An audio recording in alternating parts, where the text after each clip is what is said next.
중국은 AI 기술 개발에 힘쓰고 있는데 한국은 여전히 아파트에 목매고 있는 게 현실입니다. 이놈의 나라가 얼마나 몰락하고 망가질지 심히 우려되는 상황이죠. 여전히 한국은행 총재는 아파트 가격 더 받들려고 물가 관리 안 하고 기준금리 내리고 있고, 경제부총리 이 또라이 같은 놈, 그리고 금융원장, 금융감독원장, 도대체 그들은 자리를 탐내고 현재 이제 가지고 있는 것에 만족해하며 국민들이 얼마나 힘들어하고 지금의 서민들 상황이 얼마나 악화되어 가고 있는지 그런 것에 대한 관심은 전혀 없습니다. 게다가 기업들은요,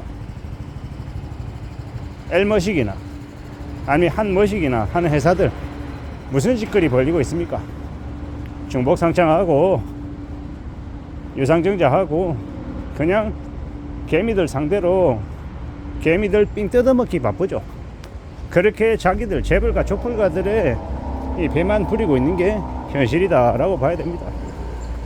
그래서 아마 앞으로 더 많은 이제 변동이 있을 것 같습니다. 많이 뒤집어질 것 같다라고 봐야죠.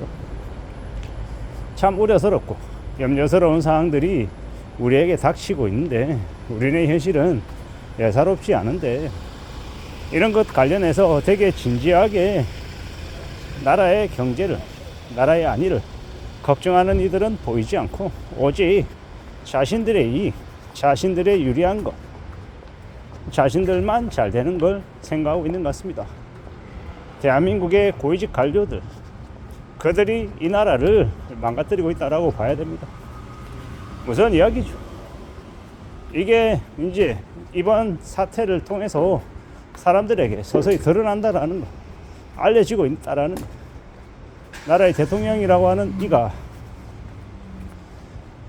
저렇게 경제를 제일 앞장서서 망가뜨리는 걸 보면서, 그럼에도 불구하고 경제 그 정도로 무너져도 괜찮다 이러면서 반중을 얘기하는데, 당신네들이 그토록 싫어하는 중국은 과학기술 개발에 혁신에 힘을 쓰고 더 장려하고 스타트업을 앞장 세우고 미국이 긴장할 정도로 엄청난 혁신을 추구하고 있다는 겁니다. 그러다 보니까 저희 뭡니까? 그 AI, 그 미국의 챗 GPT보다 훨씬 더 가성비 좋은 엄청나게 뛰어난 AI를 만들어내고 있죠.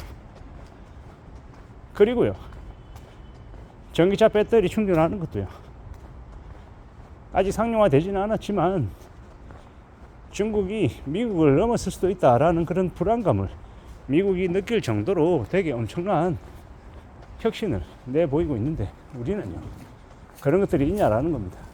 우리는 그냥 오직 아파트에만 몸무게 사는 이런 미친 짓거리들이 계속 벌어져 왔었고, 그로 인한 충격은요 쉽사리 회복되지 않을 것 같습니다.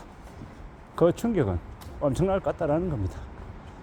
지금 경매 시장에 대법원 경매에 한 9만 건 가량이 나오고 있다라는데요, 앞으로 얼마나 대기하고 있는 물량들이 기다리고 있는지도 우리는 좀 봐야 할 것 같습니다. 2013년 14년 이후 최대 물량이라고 하는데, 경매 시장에 물량이 많이 쌓인다라는 게 무슨 의미입니까? 빚을 갚지 못하고 그 때문에 경매에 넘어간 물량들이 엄청나게 많다라는 거. 그로 인한 쇼크, 충격이 앞으로 아마 극심할 거다라고 보면 맞을 것 같습니다. 험난한 상황들이 벌어진다라고 봐야죠. 무서운 일입니다. 그 무서운 일들이 우리 보통 사람들의 삶을 얼마나 아래로 짓누를지는 두고 봐야 할 것 같습니다.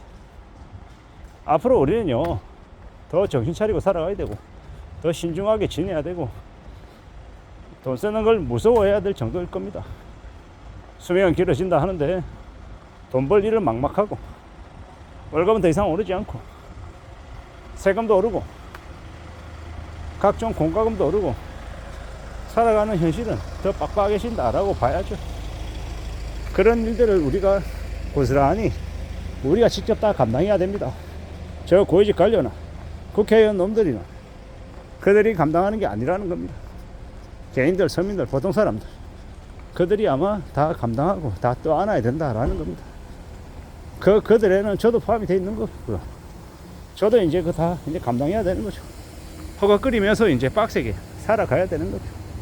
불편하지만, 인정하기 싫지만, 그게 현실이다라는 거. 수용해야죠. 받아들여야죠. 어떻게 하겠습니까? 참 답답한 마음이 많이 드는 것도 사실입니다. 그래도 저래도 어떻게든 또 살아가야 되는 건데, 마음을 좀 단단히 먹어야 되는 거죠. 좀 더 각오를 다져야 되는 것 같습니다. 뭔가 좀 획기적인, 좀 한방에 이 상황을 바꿀 수 있는 뭔가가 벌어지면 좋겠는데, 그냥 마음이 그런 거지 실제로 그런 것도 없다라는 것도 너무도 잘 알고 있습니다. 중국이라고 하는 나라도 실업률과 저 부동산 문제 때문에 몸살을 앓고 있다고 하던데, 결코 우리가 그들보다 낫다라고 얘기할 수 없는 것 같습니다. 지금도 여전히 주변을 둘러보면 부동산 관련한 가격들은요, 여전히 높은 상태로 형성이 되어 있고 눈 하나 깜짝 안 하고 있습니다.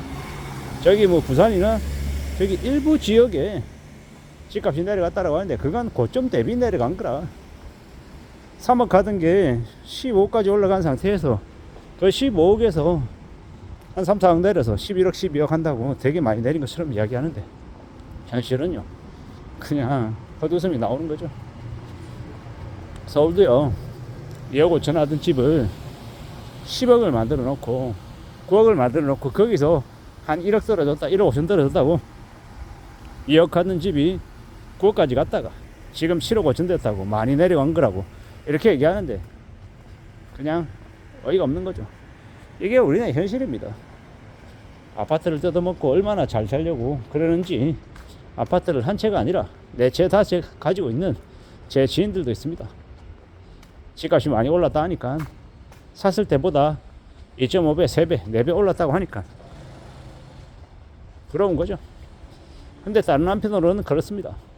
과연 그네들이 그 집들을 다 팔고 이렇게 살아갈 수 있을까? 아니면 되게 힘겹게 그걸 다 붙들어 안고 되게 빡빡하게 지내려는지 두고 봐야 할 것 같습니다. 앞으로 어떻게 흘러갈지는 우리가 잘 좀 지켜보는 거 말고는 뭐가 있겠나라는 생각이 드는 거죠. 살아가는 우리네 삶이 좀 혁신과 변화와 개선과 좀 나아진다라는 것들이 보이면 좀 약간의 희망이라도 품을 텐데, 지금은 여기저기를 둘러봐도 희망은커녕 불안과 공포와 두려움이 더 쌓이기도 한다라는 말씀을 드리고 싶습니다. 이상입니다.